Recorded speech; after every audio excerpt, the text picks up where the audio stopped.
What can I say? Welcome back to the Current Affairs and Pan-Africanism program, the premier program and the mother of all current affairs, with me, myself, and I, Nana Osagyefo. We have our learned colleagues who I'll be speaking to or talking to them in a bit. I also want to say that I'd like to welcome all our social media handles, guests, all the special guests that have been with us all over the years. We are so grateful to all of you. Very, very grateful to all of you, and I appreciate you to the maximum. Right, so you are watching a VOL, Voice of London television, and across the global world, and there is a feed to our sister stations as well, Voice of London Radio, and other sister stations who have all picked us up. And we are so grateful for the interactions and the indulgence. Let's go straight and then welcome my very, very noble guest. First of all, let me welcome our great reporter, Oba Pajuli, who will be reporting to us from the great Ghana, West Africa. Lady Oba Pajuli, welcome to the show. And if you can unmute yourself, Oba Pajuli. Thank you, Nana. Thank you. All right. And of course, my partner in progress, my partner in business, my partner in the media fraternity all this while, my old man, Mr. Adams Ademu. Welcome to the show. Adams, if you can unmute yourself. Okay, Adams. Yes, thank you. Thank you very much, Nana Osagyefo. How are you and the viewers? Yes, okay, yes. We've also sent a link to Kule, and I'm sure Kule will be joining us in a bit. He's a very busy person, but he will make time for us, as usual. So let me go and welcome our own Teddy Amofa. Teddy, welcome to the show. Thank you, thank you. Great stuff. We appreciate all you guys. Unbelievable. Your weekend, the indulgence is just marvelous. Now, our pretty lady, all the way from Hungary, beautiful Lady Edith. Edith, welcome to the show. Thank you very much, Nana. Yes. And I'd like to say this about Edith. Is not feeling so well, but she said, Nana, in spite of my ill health, I went to do a scan, and I still want to come on because of Mother Ghana and Mother Africa. Edith, we appreciate you. Thank you so much. Thank you for the opportunity. Yes, this is the spirit of Yasantua, you know. You are very strong. Thank you. And Edith is also our Ghanaian lady from the northern part of Ghana, and she's studying, doing a master's over there in Hungary. So a very learned woman as well, and a University of Cape Coast as a professional teacher, federing, doing a master's. A very intelligent woman indeed. We are so grateful for Lady Edith. Okay, so without before we go to Oba Pajuli to give us the headlines, ladies and gentlemen, let's quickly look at just these two issues from the international desk of Voice of London TV. Yes, we all know that the Supreme Court of the United States has shut down Donald Trump's tariffs, and Donald Trump says, hey, what are you guys trying to do? I'm even increasing the international tariffs to 15%. So quickly, let me go to what's his name? Any of you want to take that? That one I'm not gonna name names. Any of you want to take that? Teddy? Yeah, go on. I think the Supreme Court has always been there's a check on the executive, and I think it's predictable that Trump was trying to overstep his boundaries. Okay. And so that's quite interesting. Adams? Donald Trump has shattered the glass of democracy. He is an autocratic leader that America has ever elected into administration. He is embarrassing to democracy. And what he is trying to do is illegal, and America is going to pay a lot of money to the corporations and the companies and its citizens that it has robbed. So, bravo to the Supreme Court of United States of America. Hence, we want our court systems in Africa and some part of the world to be independent. Just as in Britain, we saw a lady taking the conservative administration to the courts regarding the EU, and she won. So if we can do some of these things in our countries will be better, and we will no longer be living in these countries. In these cold weathers, we'll be going back home and live as a normal black people. Right. So thank you there. That's Adams. Let's move on to, we don't want to spend too much time on the international headlines. Let's quickly look at the tension that is taking place in the Middle East. Are we going to have a third world war? The tensions, Israel and of course America telling Iran not to pursue the uranium enrichments. Nana, that is bonkers. Now Iran can decide to do anything that it wants. Iran won the 12 days war. Israel was running around begging for a ceasefire and a truce. And now, because of Putin, thanks be to Putin, when he came to power, he said the unipolar society, the unipolar world is destroying the world, and he needed a bipolar. And that is what we are seeing now. The BRIC will come together. Now Chinese and Russians and Iranians are doing drill. And now Iranians are gone. They are far advanced. Their technology when it comes to weaponry is gone. Right. So we'll talk deep about that. But I wanted do you think the build-up and the tension might lead to no. the real war, or do you think that there will be an It's a agreement? theatrical, Nana. It's a theatrical. The lion giant that wanted to portray it gigantual force to the world is now trying to recoil. So they need to do something. They asked Okay. Iran if they can bomb somewhere, and Iran would do. And Iran said no. Any attempt is declaration of war, and it to be met fiercely. Okay. Let me go to Teddy. Your take on that, and then yeah. Well, I don't think there will be a third world war. I think there will be skirmishes, but I don't think there will.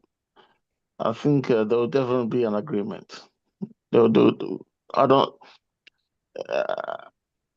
I'll be surprised if it goes that far. But it won't surprise me if there is a ceasefire and Okay. there's the agreement. Yeah. All right. I think the last thing we need is any third world war issues, because if the war starts, eventually Iran might bomb other Arab states that they feel are in cohorts with Israel and America. And so this can escalate into a third world war. We want peace. We don't want war. So let's pray that we can have an agreement there. And Adams, I'm sure you can have the final word, but be brief so that we can go for the rest of the reportage from the Pan-African world. We've got Oba Pajuli waiting in the wings. Yes, my final word is we saw what happened at the 12-day war, and we saw when America tried to bomb Isfahan and some places of the nuclear facility of Iran. We saw what the Iranians did. They warned Qatar that, look, we are coming for you. We are coming to the air base, the biggest American air base in the whole Middle East. They went there. Within few hours, they started bombing. So you can't play with Iran now. But we don't need war. We don't want war. War Right. doesn't make anything better. Okay. Obapa Julie. Nana, Yes. Thank you so much for hanging there in the wing. Now, Obapa, what have you got for us at that part of the world, the Pan-African world, and reporting to us now all the way from Mada, Ghana? Obapa. all right, Nana, a very good evening to all our viewers and then listeners across board. And happy Ramadan and happy Lent to our Christian brothers and sisters, and then happy Ramadan to our Muslim brothers and sisters, especially Mr. Ahmed, who is always with us here to discuss Yes. about, yes, They we are are all very wishing, grateful. They are all very yes. grateful, Obapa. Yeah. Yes. So, Nana, a quick one. Let me go with the cocoa pricing issue. Okay. It's been 2 weeks now that the finance minister came to announce the reduction of cocoa price due to world market, which we all know of it. And but then some weren't happy about the reduction, whilst others also expressed their gratitude um for the finance minister to come out with such prices. As Yeah. I speak to you now, it's still a big issue in Ghana here where we are still struggling. Some are still struggling to understand or finding it difficult to understand the reasons why the government has to reduce the prices of cocoa bags, which we normally know goes for 3,200, and then now it's around 2,800 and something here thereabout.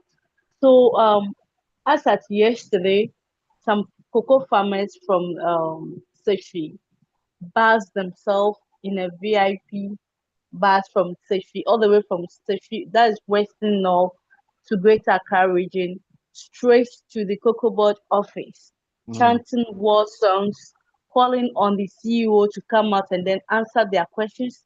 The Right. questions they were asking was for him to either maintain the prices of the old prices of the cocoa, the old pricing that we Yeah. all know, even though the government has released money to pay for the old ones that they bought earlier on before coming out to announce the new prices for this season. So they chanted since morning. They were there yesterday. They arrived in Accra around 3 a.m. chanting these war songs till 11. They even slept over there till this morning, okay, waiting for the CEO, that is Randy Abbey, to come out and then just say something to them. But then nothing of such happened, or there wasn't any proper, how do you call it, address from the Cocoa Board, because they have already laid out their reasons for the reductions, which we all know that almost all the countries or all the African countries that are into cocoa production have also reduced their price. Our Yeah. neighbor country, which is Ivory Coast, just came out um, with their also they also came out with new prices of reducing the cocoa prices, which we should all understand. But then, as you know, Nana, as Yeah. you know how some of the blacks we are, we sometimes find it difficult to understand certain things. So we are still here struggling to just get things done, even though uh, this is what has just come out from the government, which we all know that there is nothing we can do about it till further notice, as they always say. So further notice, this will be the new prices for cocoa pricing, that is for the year 2026. Great. Apart from cocoa, Nana, we also heard about the sudden incident that's happened in Burkina Faso. That is our mothers and then our daddies who are into cocoa. No, who are into tomatoes production. those who always go to Burkina Faso to go and bring in tomatoes for us to buy for normal businesses, and then so forth and so forth. Now, we ask ourselves, until when will this thing stop? Okay, so the issue was, a statement was made in Parliament, where both parliamentarians from the minority side and then the majority side have to deliberate or discuss about this, and then instead of them to just to to to find out or to put down measures that can be taken in place to prevent further or the near future for us to experience such thing. They were doing blaming game. Blaming game is they were blaming each other.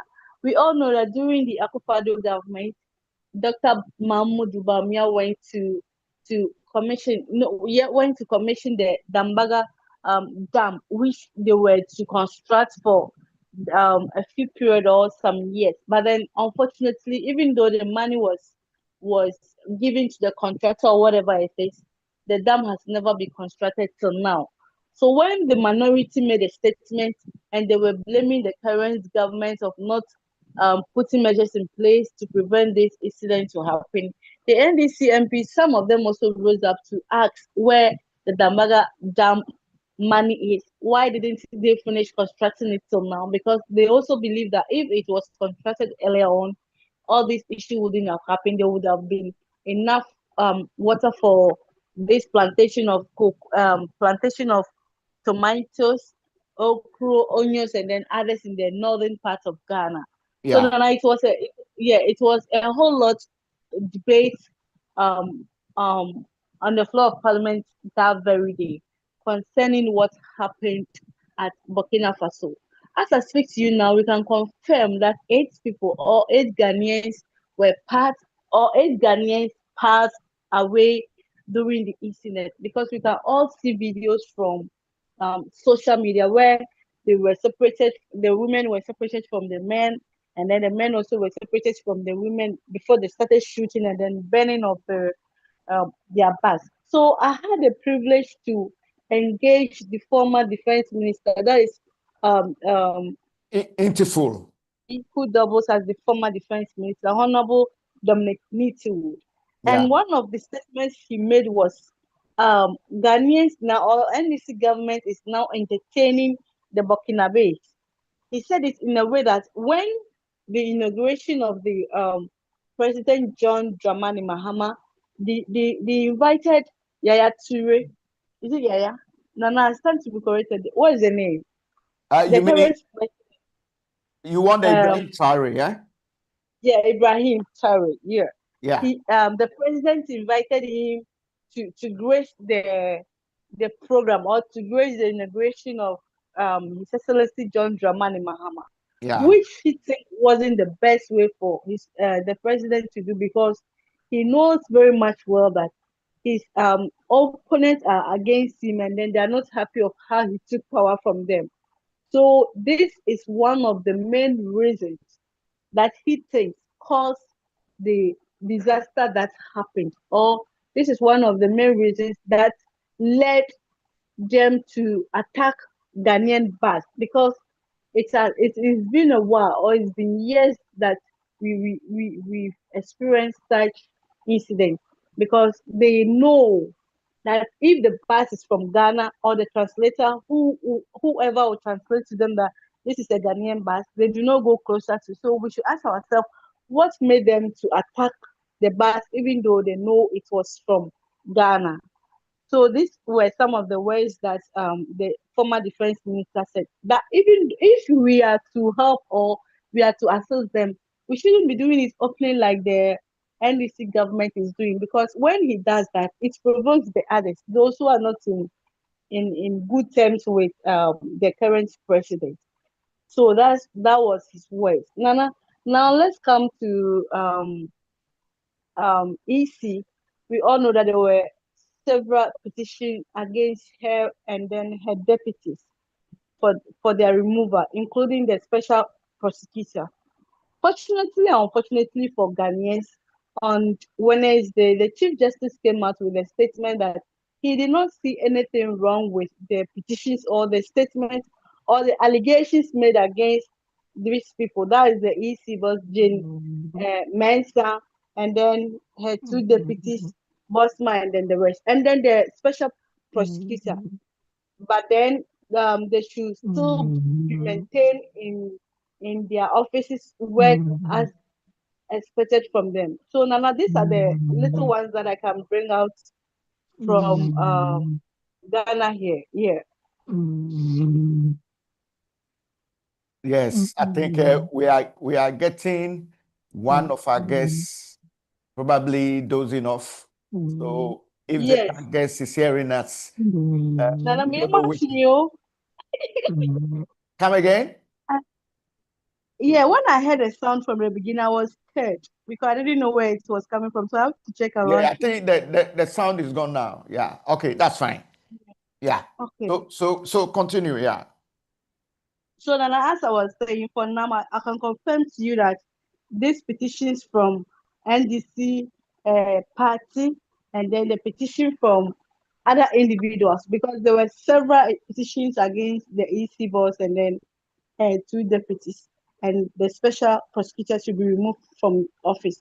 So the day that the statement came from the Chief Justice, the NDC party as a whole also came out that they are not in agreement with the earlier statement from the Chief Justice, or they are not happy about the decision the Chief Justice took, because there are allegations. The allegations they made are real, and they were expecting the Chief Justice to sack both EC and then the special prosecutor instead of saying he did not. He used a legal word. Nana, as you're a lawyer, I think you'll be the rightful person to just use those words for me. That he didn't say anything wrong with the allegations they made against these people, yeah. and that there are going to be further investigations. Okay. Further investigation considered before they can remove them from the office. So this has also raised so many concerns where Ghanaians are saying that the Chief Justice is not being fair to the NDC government, whilst others are also happy about his decision, especially some women, because they think whenever a woman is holding a position, they just feel like pulling her down or sacking her from wherever. They use former Chief Justice Tukono as an example, that she was just removed without any tangible reasons, and then they wanted to use the same for Jane Nana, who is also the EC boss. Yeah. So Nana, this is the few that I can talk. As we are going on, then we add more of what is happening in Ghana here. Okay, thank you so much. We definitely appreciate you to the maximum. Now, let me go stay in the wings because we need you, since you are top-notch parliamentary reporter in Ghana. You are also a top leading journalist that has been performing over the last 20 years. And but you look younger, but I'm not saying you are older. I beg you. She's a very young woman.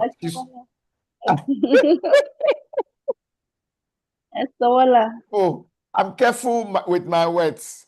I don't want any dispute from Obapa Julie. So hear from my lawyers.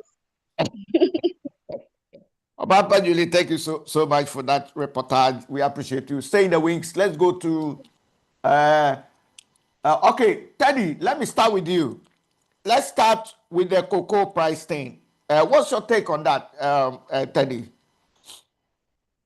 If you play politics with such sentimental issues by propaganda, it will come back and haunt you. The fluctuation of prices has been there since you name it. And when in opposition, you try to capitalize over every issue. And now it's back to square one. They called names and everything. Now it's come back to bite them. That's the situation they're facing. Okay, so Teddy, let me interject. I'm not cutting you. I'm not cutting you. I only want to interject. Yeah. Teddy, do you think that let's look at the price thing. The price being at $3,600 ahead. It wouldn't have made any problem if they don't play politics. because the fluctuation issues has been there for time immemorial. But because of the politics they played, the propaganda, and so now it has come back to haunt them. That's the problem. Well, points made, well noted. Adams, your take on that quickly. No, Osagyefo, my take on that is the politicians in Ghana are crass. Their wealth not more than school governors in advanced countries. When Teddy is talking about propaganda, that is a trash. Under no circumstance was the NDC in opposition made noise of any reduction of cocoa pricing. The whole things they were saying about cocoa in Ghana was the production of cocoa was going down due to no proper policy by the MPP government, even though they claim to have put in policies in place. This is a global crisis. Not only Ghana is facing that crisis. When you look at Ivory Coast, you look at other countries that are producing cocoa, they are similarly facing the same problems. So it is prudent for any country, any government whose country is producing cocoa to make a realistic purchases and a realistic pricing of the cocoa product, the cocoa beans in their country. In 1968, thereabout, Ghana burnt a lot of cocoa beans because we refused to sell the cocoa because of the pricing. Nkrumah allowed that to happen. So what is difference now? The difference is what we have to do is we need to start adding value to some of the things that we sell raw. So if we had factories, we have companies in Ghana that are adding values to cocoa. We do not have to sell the raw beans to the Unilevers, the international corporations to rob us. Now you and I can tell that they don't even consume cocoa product a lot, just as they do. The synthetic cocoa product that they produce even tastes better than the organic cocoa product that they do. So it's up to us now to stop making this crass politics and start thinking about Ghana and not think about your election. I'm not cutting in. I'm just trying to interject and make sense out. The issue, adding quality, of course, is a good policy that government has come out to say they're going to add quality. But the question I'm asking, or let's look at this particular angle of the price difference, where the government of Ghana has reduced the price. Meanwhile, Ivory Coast hasn't reduced the price. I stand to be corrected. So Ghanaians, no, Ivory Coast is not even buying. They are not even buying from the farmers. They tell them to hoard. The government of Ivory Coast is not buying. You are lucky in Ghana, your government has reduced the price just to give you a leeway and purchase the cocoa bean. okay, But so in Ivory Coast, they tell Ivory the Coast, farmers to hoard. let me get it right. So the Ivory Coast government is rather buying to hoard it. So when the price goes up, they No, can the Ivory Coast government is not buying. It is telling the farmers to hoard. Okay, hold on there. Teddy, do you want to interject a bit before Adams comes back? Teddy. Okay, Teddy, you need to unmute yourself. Yeah, Teddy has unmuted. Teddy. Yes, I'm here. Yeah, did you hear what Adams is saying? I was of the view that Ivory Coast probably must be maintaining. I need to do a due diligence on that. I'm afraid. No, I think he's wrong. I think Ivory Coast are also contemplating probably reducing their prices or so. That's not headed. I don't think they are holding. I think government is also contemplating. Okay, all right. I just wanted to clarify that point. So Adam, try and round up quickly because the clarification is the government of Ivory Coast is not buying to hoard. It is rather telling the farmers to hoard it themselves. So how are the farmers going to survive if they depend on the cocoa season to live? Yeah, it is compulsory for the farm to government to buy the cocoa beans, but it is not compulsory for the government to buy the cocoa bean and run at a loss. So if you are the farmer and you've produced and the pricing is not good enough for you, you can keep your bean. When the prices goes up, bring it. That is the nonsense of the democracy we are practicing in Ghana. Okrafoba democracy we are practicing in Right. Ghana. Okay, Adams, I'm with you. I just want to make sure our viewers and audiences across the global world understand what we are saying. Now, so is that a case where we can compare petrol prices with cocoa? If the petrol prices falls, then the consumers, I'm talking about, those users of petrol, where the price also falls. Yeah, the price also falls for them.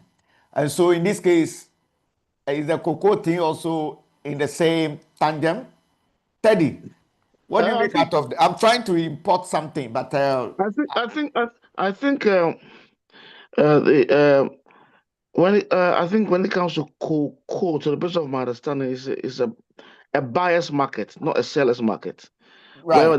where the buyer determines the prices. Yeah, I get your point. Yeah. Mhm. Yeah, but when it Okay. comes to petrol is, I think, the seller's market. Okay. I'm with you. Yeah. Yeah, I get the point you're making. Okay. So the opposition party, NPP, is also making a point that the government should have been able to, take on board the plight of the cocoa people and should have bought it at $3,600 instead of reducing it to 2,500. But look, before you guys come in again, Edith has been very quiet. Edith, your ladyship, Edith. Nana, I'm there. Oh, I'm so sorry. We have to worry you. Somebody who has just had the X-ray and not feeling too well. I'm just waiting passionately on the tomato issue. So You being from the north, and yes, I'm sure you know a lot about cocoa in Ghana. And so Edith, a lot to say about that. so So Edith, what do you make out of all this cocoa brouhaha? the truth of the matter is, as one of my brothers mentioned initially, when politics come in, some of these things are meant to happen. And for now, Ghanaians, the farmer will not understand the benefit of what the government is trying to do. But in the future, they would understand. So Okay, as my brother said, it's politics. NDC, MPP, they are the cause of all this. okay, all right. Let's move for Adams at least, unless Nana, you want to say Nana, something. Yeah, go on. Nana, Oh yeah, Nana, Obapa, go on. yeah, let me chip in with what Ellie just said that we are politicizing everything in Ghana, here, especially with the pricing. Do you know that just last 3 days, some of the cocoa farmers, some of the alleged cocoa farmers did a demonstration. So during the interactions or the interview with some of them, we got to realize that they were not cocoa farmers, so but then they were paid. They were paid an amount of two, 250 cedis per head to demonstrate against the government. I see. So And this is yes, a very bad thing, isn't it? very, very, I very, see. very. And if things like this doesn't stop, I don't see any development in our country or in our nation. Okay, because if there is an issue, we have to sit down, analyze, know how best we can just solve the problem or how we can explain it to the mere person to understand whatever that is going on. And then we are ignoring it rather than doing it in a form of politics to paint the other party black. Meanwhile, you know the very truth of it, which I think we should we should we should we should kick against, or we as journalists we should just, I don't know the word to use, but then we should let them know Yeah. that what they are doing is not right. Thank you, Nana. Okay, thank you, Obapa Julie there. Yes, so any final word on this particular Nana, cocoa? you see, Be quick, Adams, please. the issue is, Yeah. as I do refer to our politicians as amateur, and whatever they are doing is not in the interest of the country. The trouble is, there is too much talking in the country. And every Tom, Dick, and Harry gets up and call him or herself a journalist. When we were practicing in Ghana, you can never come and sit on my radio and spew nonsense, because before I invite you there, I give you a synopsis and I do in-depth research about the topics that we are coming to discuss. So if you come and speak nonsense, you embarrass yourself and you'll be disgraced. But today, because these boys and girls are in the pockets of the politicians, they don't ask valuable and sensible questions. They always ask leading questions and stupid things. All right. So imagine if you Yeah. want to study if you want to know the intelligence of a country, just go on their social media account and you can find out. Look at the social media accounts of Ghana.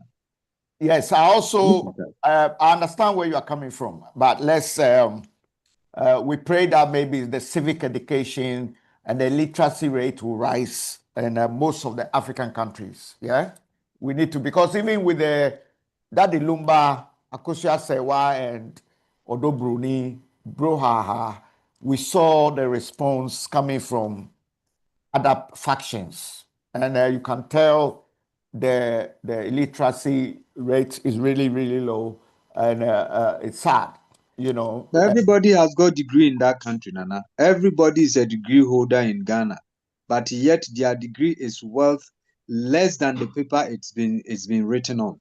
Okay, That now is what let's we need to quickly, know. yeah, okay, so the cocoa thing, um, Hey, we have to also make sure there will be a lot of education to educate them.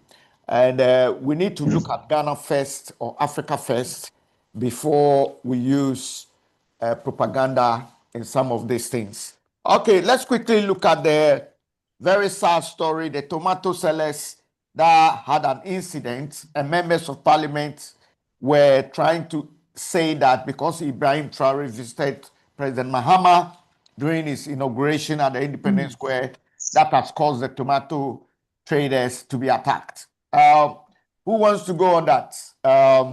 Nana, let me start. Yes, start. But You try and keep see, it short, Adams. Try and keep it short. it all boils down to exposure. Yeah. Just imagine a former defense minister speak like this. He is an accomplice of crime. If this had happened in the United Kingdom, this boy will never be anywhere near politics again. His party will even disown him. How can a former defense minister speak like a madman on the street? Do they know something called international relations? Do they know something called diplomacy?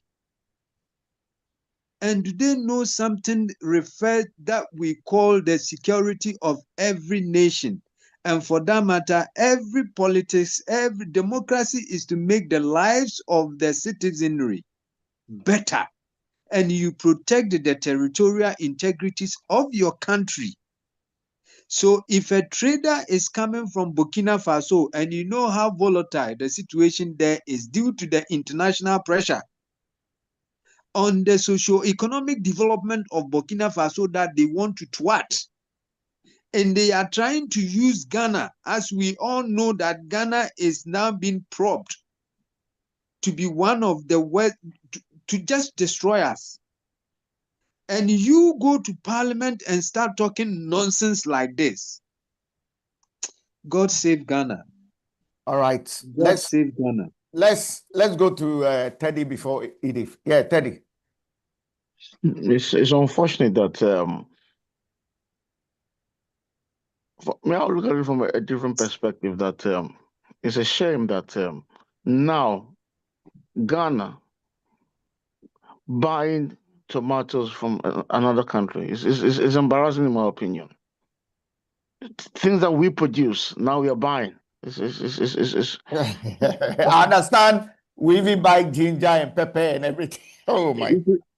You've been importing tomato from Ghana for over 10 years now. From Burkina Faso, you've been buying plantain from Ivory Coast for more than 10 years now. You had a program called Food for What? Food for What? What is the name of the project that Akufo-Addo launched? Well, we have Teddy. I don't recall, but what I'm saying is, Okay, but I think there was a policy for the food thing aside the one district, one factory, and then the food thing. Look, Yeah. President Mahama is dragging his feet.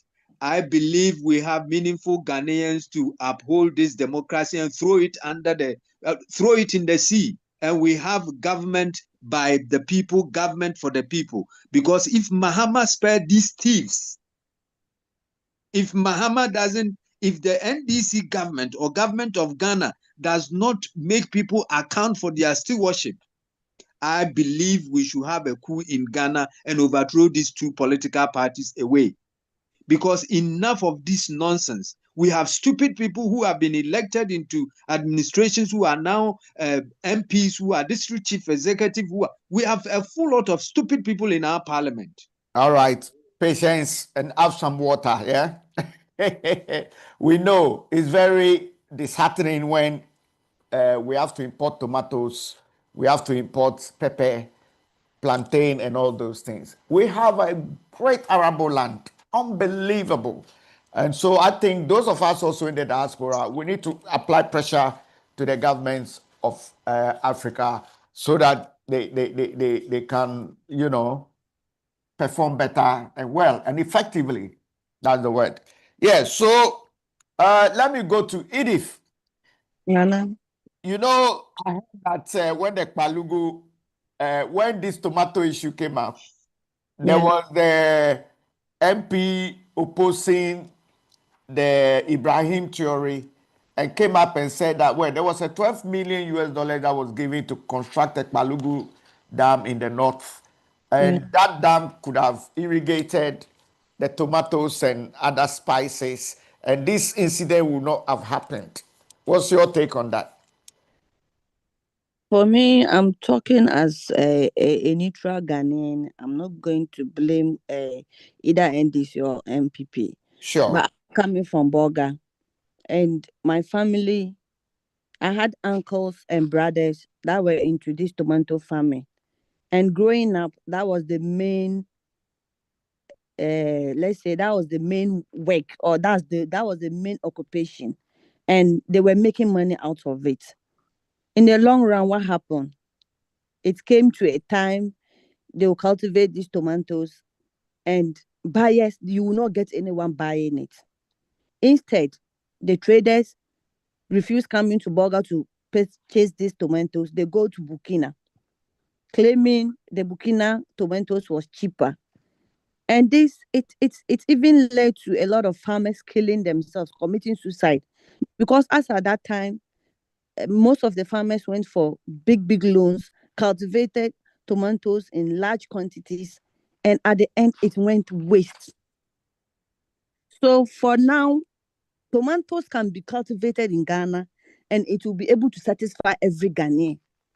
It's not that about the Palugu Dam. Even without the Palugu Dam, we still have tomato farms in Boga, Tono, and then Boga itself. So let's now consider if this Palugu Dam is being reconstructed. In addition, you will see how we can produce tomatoes. So what we as Ghanaians we should now talk about or think about is what the government will do for these farmers to come back and to cultivate, and not only tomatoes. If you talk of onion, pepper, green pepper, carrots, cabbages, everything can be cultivated in especially the Upper East. So what we plead on, or what I'm pleading on, is the government should have a rethink and then do something so that this cultivation can go on in the Upper East, so that it will solve this issue. There wouldn't be a reason for traders traveling to Burkina to buy tomatoes. Mm. It's just Yeah. this one happened, and then it's everywhere. But our mothers in Boga subjected themselves now to traveling to Burkina just to harvest tomatoes. Instead of us cultivating tomatoes in Boga, they now even travel to Burkina just to engage themselves in this. And a lot of times, accident has been occurring. These women, these young guys, they sit on top of these tomatoes trucks. When they load these the trucks with tomatoes, you see people sitting on top. I lost a direct ankle just because of that. A lot of times accident occur, and it's always brutal. Okay, that is a very, very important input. And for you also hailing from that northern part of Ghana and your family living there, indulge in those tomato. And what baffles me is that how can we have such a arable land and to farm all these things, and yet the point is that they say Ghana tomato, Burkina tomato is sweeter. So what do Burkinas put in their tomatoes and make it sweet that we cannot put it? To be frank, Nana, tomatoes from the Burger, if someone can be found, those who are dealing in tomatoes from Burger is very sweet. Really? Yes. Nana, one day, haven't you heard of Bolga tomato? Bolga tomato. Oh, yes. Why? But what did they Bolga put the tomato that makes it sweeter than the Ghana tomato? I don't get it. It is like the Turkish tomato. Yeah, Bolga tomato is one of the best tomatoes in the world. But because we have misplaced priority, we prefer to sit in Toyota Land Cruisers that are undermade. We prefer to build big houses that under 5 years we cannot maintain the houses, and even rat goes up and down the house and it starts collapsing. You see, we are sick in the brain. We are sick, mentally sick people in the I brain. never feel our politicians who No, run themselves. they are fools, Nana. They are fools. We have to start calling a spade, not a big spoon. Yes. Okay. Let me go to Efia, and then we'll take our last story, and then we'll run up. So, Obapa Julie, Obapa. Yes. Unmute yourself, Obapa. Okay. Once Obapa unmutes, the reason why I wanted to bring in Obapa is that Obapa also hails from the north. And so it would have been nice to have an input there, but don't worry, she's not. Yeah, no, I'm here. Yeah, Obapa. Okay, great.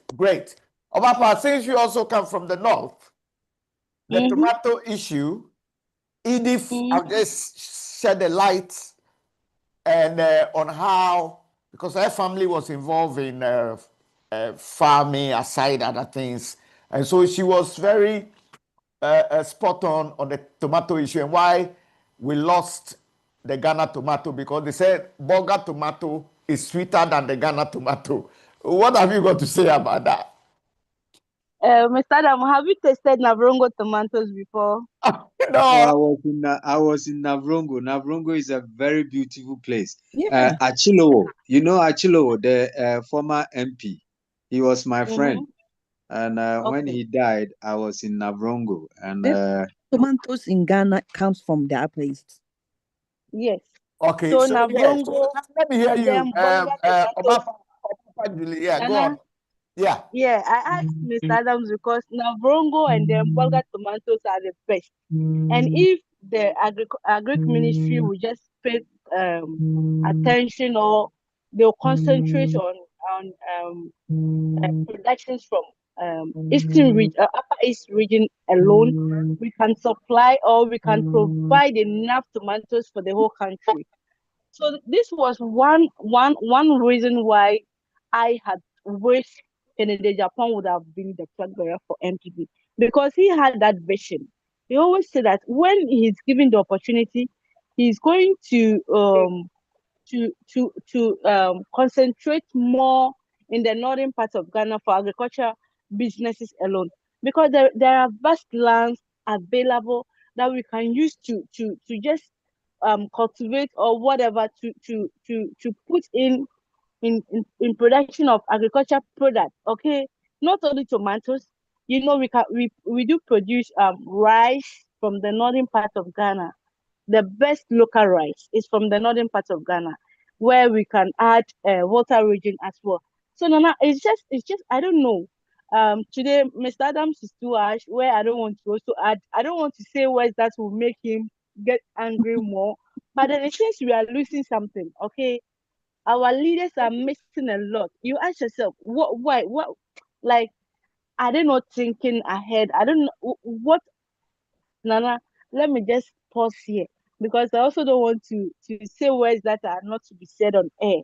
But then it is unbearable for a nation, a country like Ghana, to be exporting plantain. We are now exporting plantain. We are exporting cassava. We are exporting okra, pepper, everything.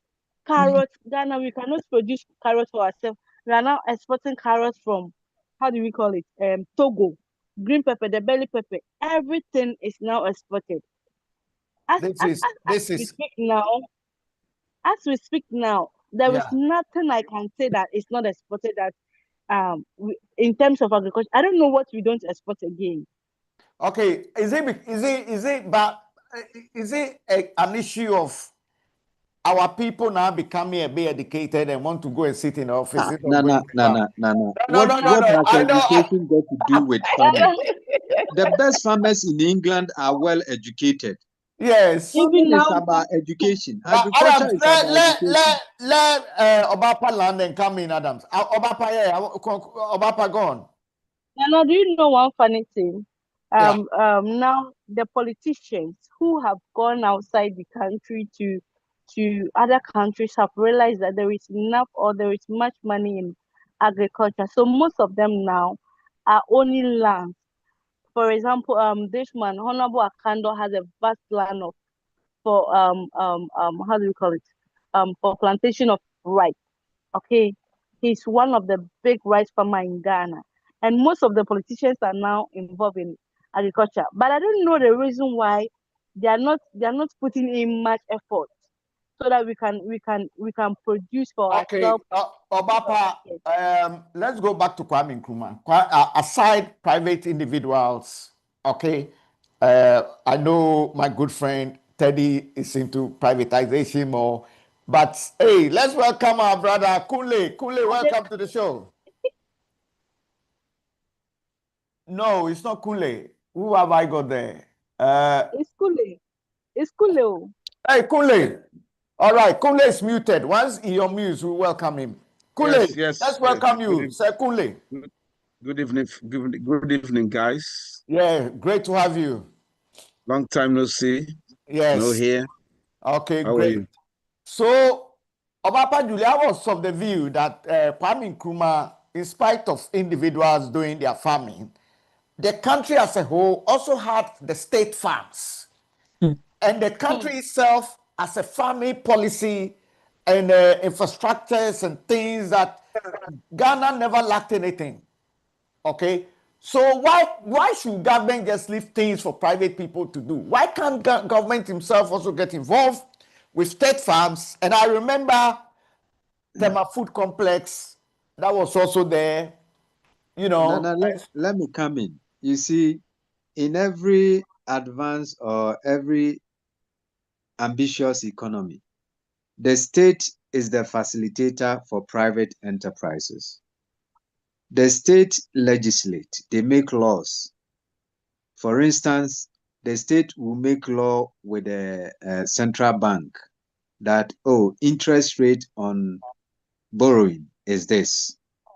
And they will make laws relating certain priority projects, like they want to do farming. So they will say the insurance on cow in Great Britain is about one cow. The insurance alone is about £3,000. Therefore, if you have a mouth and cow disease and you lose your cow, the government is going to pay you that money to reimburse you to start farming again. Therefore, the government of Britain is encouraging the cow farmers to produce more so they can sell cheap milk they can get more money from whatever they do. So we being people with absence at the head, in the brain, we don't think that way. Dr. Kwame Nkrumah thought of this before the European Union was even brought up. He built silos. He encouraged agriculture. He tailored a manufacturing company based on agriculture. The Pualugu meat factories, the tomato factories in the upper north, the shoe factory in Ashanti region, the Esuchare, and all those kind of things. Nkrumah did it strategically. Yeah. Yes, that's why I brought the issue of Nkrumah, and then the setting up of the environment in terms of policies to also get private people to. What I'm saying is that aside the private people, the state should also have its own farming farms, state farms, as Kwame Nkrumah was doing. Aside creating the environs to also allow the private sector in terms of capitalism. Look at But Aveime. Look, Nana, let me take you there. Look at Aveime rice plantation. Who said it wasn't viable? But because of bad political decisions Kufuor made and yeah, put but Sechukwata Adams, in prison. yes, I don't want us to go there now. I want us to focus on the what. That's the state farming that we're talking about. Yeah, I Aveime understand. was a But state I want us to in focus on partnership with private. what's her name? What our beautiful Obapa Julie was saying. She also got emotional. I know you are very emotional when it comes to matters of Ghana and Africa at the moment, which is very good. Same with our other guests as well. And so let's move on. It's sad that people were going to buy tomatoes in the Burkina Faso ended up being killed. But I don't know whether the link with Ibrahim. Let me go to Kule. Yeah. Yes. Just briefly come in here because we haven't heard your voice for a long time. Yes, I know. Okay, so Kule, great. The issue here is that Ghana has stopped producing a lot of tomatoes because they claim that the Burkina Faso tomato is a tasteful one. Adams himself has said that the tomato from, they call it what? Boga tomato or something. Bolga, that is the tomato in Ghana. Bolga is the best tomato. Yeah, but I wanted to make a point. Why is the ball still? I raise it. You guys are still not giving me the answer. Why is the Boga tomato, the Burkina tomato, sweeter than the Ghana tomato? Can somebody explain that to me? Can we get No, the taste? Please, The Burkina tomato. they're Nana, just making it up. They're just talking trash. Okay, Nana, It's just demand and supply. And that's it. let Obapa come in at the move. Yeah, Obapa, you were Please. saying something. It's Edith. It's not that Burkina tomato is sweeter than Boga tomato. It's just that the prices there is cheaper. But the Burkina tomato is really, that one is very sour. But Boga tomato, that is the sweetest. So even in the market today, if you go to the market in Ghana, then you get Boga tomato. You see the prices of the Boga tomatoes is different from that of the Burkina tomato. Oh, okay. Now it's making sense. But the proper one is the Boga one. Okay, let me go to Kule quickly because we need to wrap up. Kule, mute yourself. Kule. So Nana, Yeah. you know that it's today that we are discussing about tomatoes. But let me chip in this. Even now, when we go to the market women, we are asking for Abidjan salmon. We don't want our own salmon because we feel yes. So when they go to, like me, I always get obsessed when you hear people Abidjan asking, salmon. but somehow where Abidjan, then I ask them what is the difference, and they'll be like, the Abidjan salmon taste is tastier than the Ghana one. I'm like, you people, you don't know what you're up to. So we should go to Abidjan. No wonder Adams were saying the sight of the people is a serious one. It's pathetic. It's true. Can I They'll say, go and then can they'll I say something? Yeah, go. Okay, let Obapa land and then Terry come in. Yeah, Obapa go on. They'll ask you Abidjan salmon. So if care is not taking it will get to a time they will not buy anything from Ghana. I see. Meanwhile, it will also surprise you that it's the same taste. Even Ghanaians own like the tomatoes for instance. That's a, you, Obapa, I'm only interjecting. Look, there is this story I just remembered that they said that Aveime rice or some rice factory in the Volta region. It came to light that, it came to light, okay, that Ghana was importing rice in millions of US dollars, right? And yet there is a farm in Ghana that is supplying, is it one of these countries? And I don't know if it's China or something. I know China is the leading producer of rice, but they say that rice from Ghana is so quality and the It's perfect. organic. Nana, it's organic. Everything from Ghana is organic. And so they They are buying it. They taking are that buying rice it. from Ghana to go and add to what they had in China, and they prefer the one from Ghana. And then we Ghanaians rather, we don't value what we have because they came to a time. As at the time I was at the senior high school, it got to a time they said the senior high school should be supplied with rice that is locally produced. And what happened when they started cooking this rice? You see students walking out of the dining hall, they will not consume such rice. It's not that it's not tasty, but they prefer, like, they think the local produced rice is not good. We the Ghanaians ourselves, we don't even value what we have. maybe don't you think that we've been westernized too much?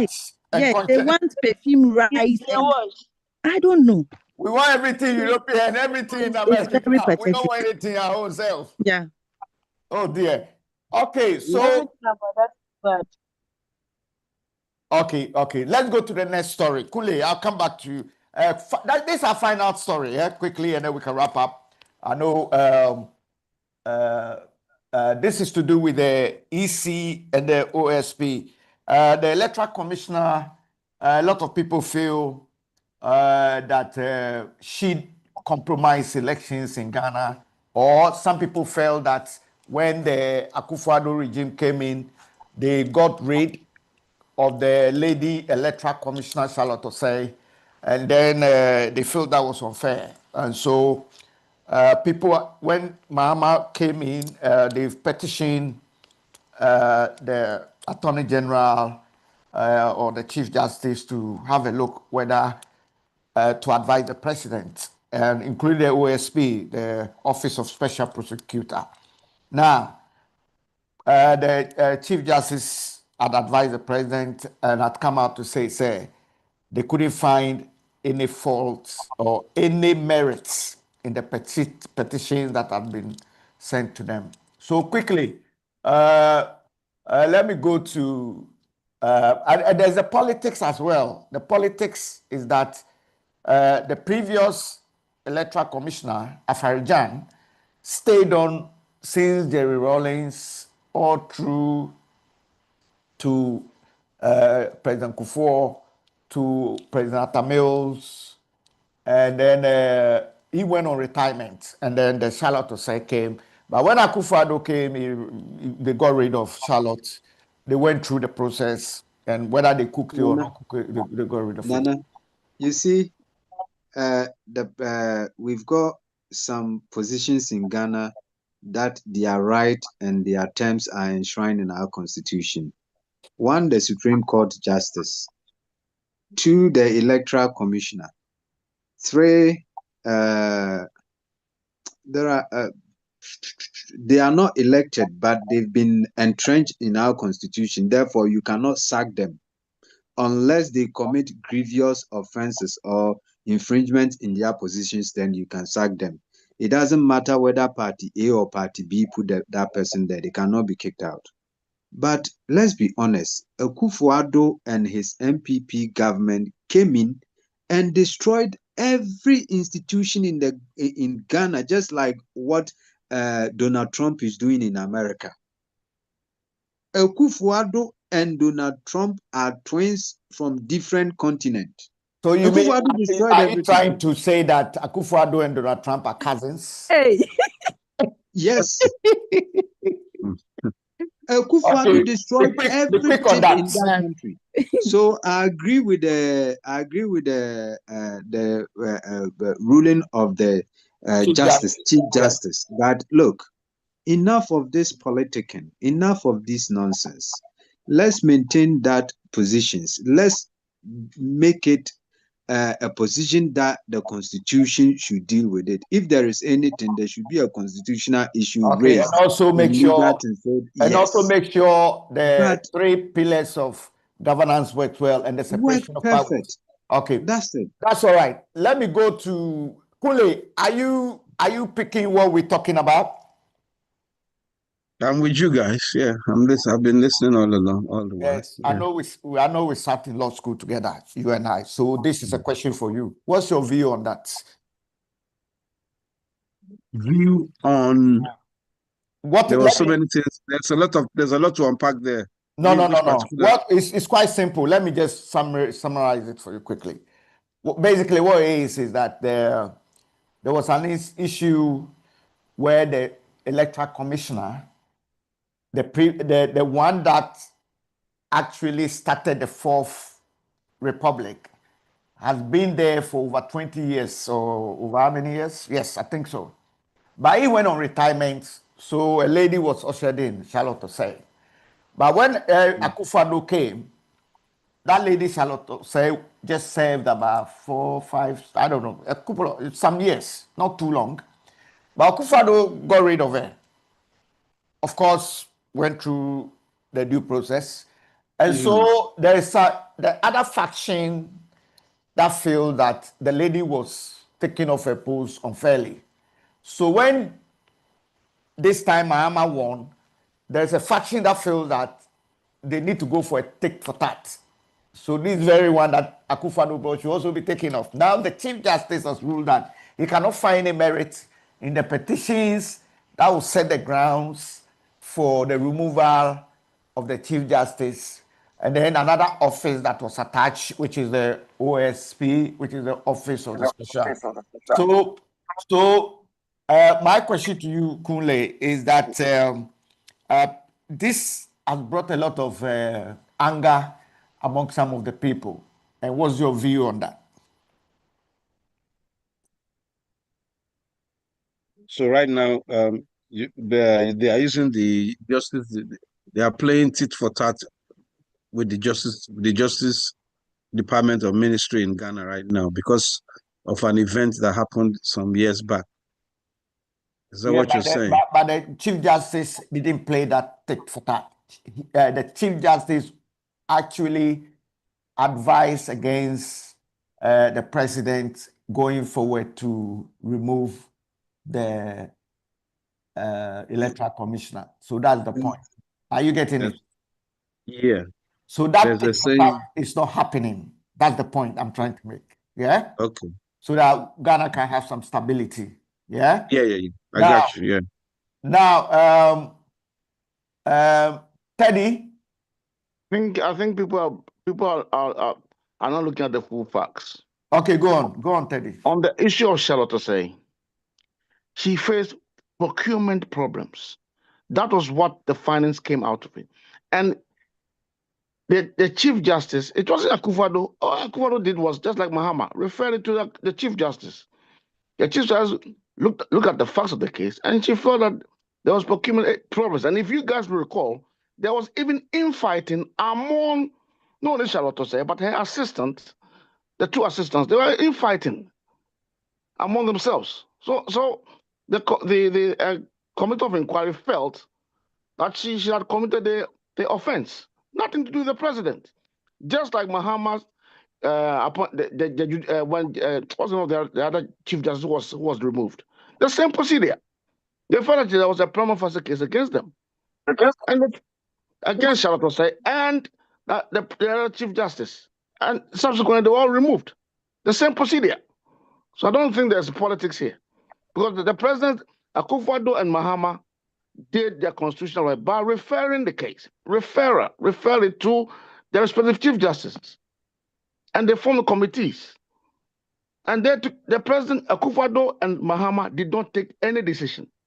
All that they did was, per what the constitution says, refer to the appropriate bodies. The appropriate bodies came based on their recommendations. They acted upon it. It's as simple as that.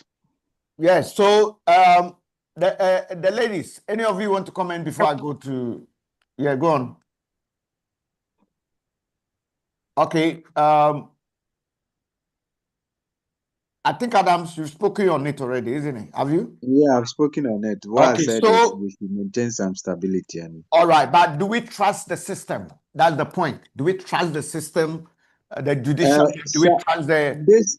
this electoral commissioner, if not because we want to consolidate the rise and the rise of institutions in Ghana, I would have said she should have been sacked because she is dishonest. Well, She's a very dishonest. But you Yes. said, okay. Anyway, let's leave it at that. So, but to Look, just keep it so that the country will set a precedent to say that, look, even so she was dishonest. Maybe next time she'll be honest enough. She'll be honorable enough to conduct elections in free and fair. All right. manner. Can I come in? Can I Yeah, come in go here? on. Go on. She has held 2 elections. The same. The point. I think the position of the electoral commissioner is you can't win.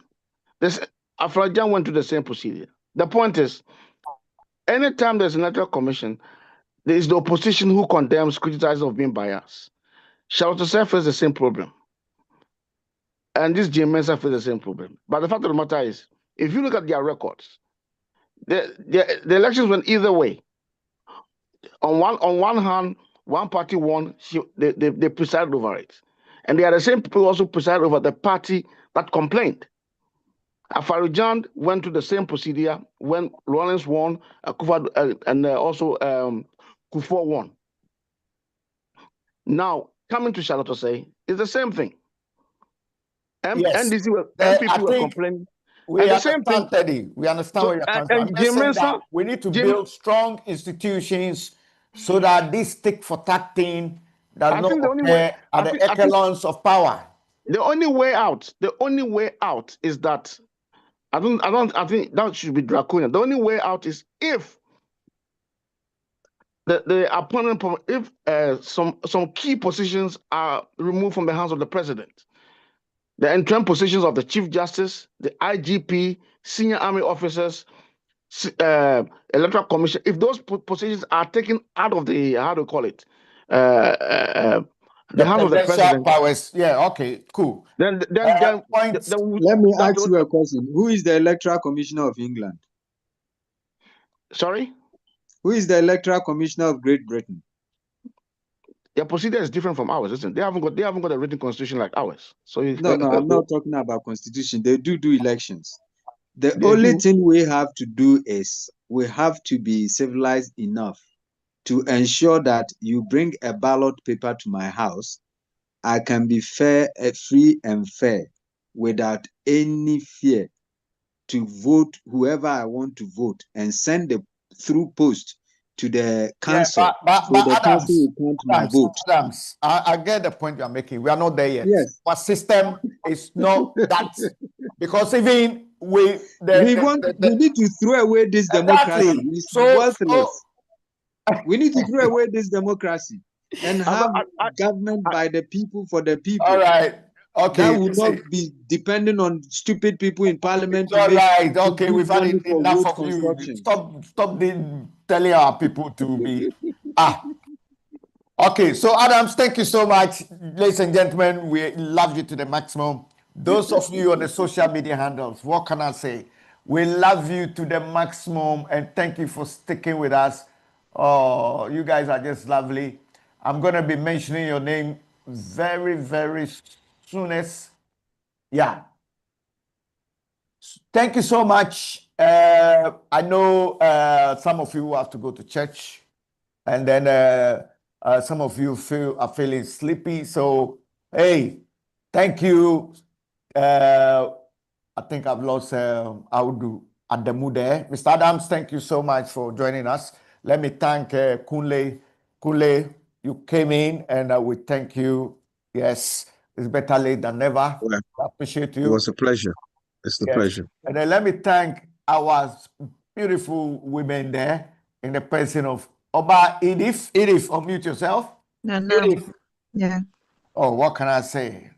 Even though you're not feeling too well, you stayed with us. God bless you so much. And those of us in the diaspora and across the globe, we appreciate you so much. You're welcome. Yes. And then the love, Oba Julie.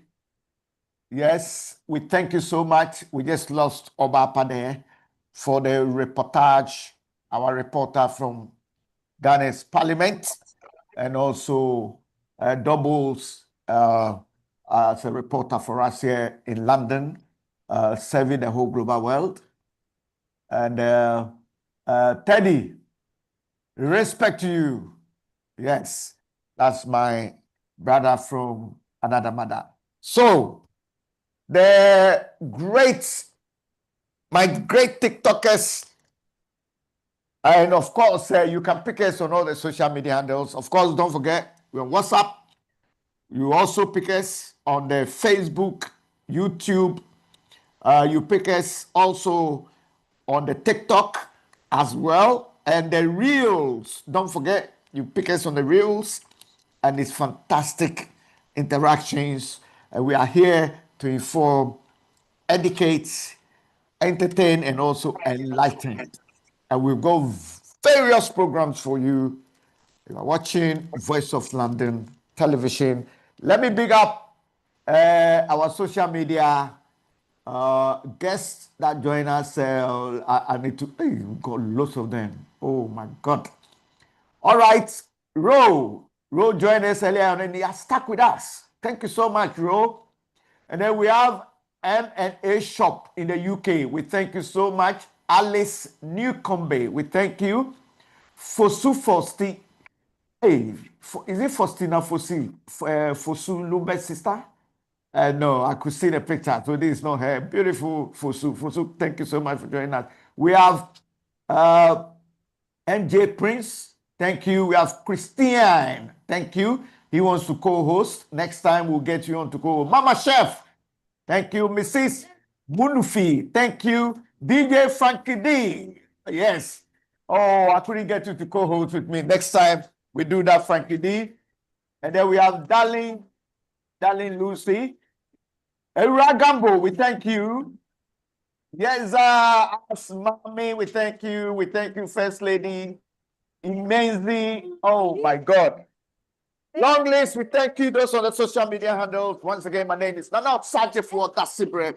Kuntu kuruku sasrakwe kwele kwegel dan bazanda de patakari. Then yankupon and you yes means that we are here to make a difference and to make sure Africa becomes a superpower, self-sufficient, great sovereign continent and nations.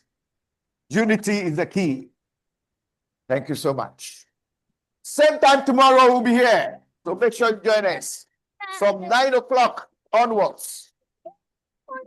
There you are.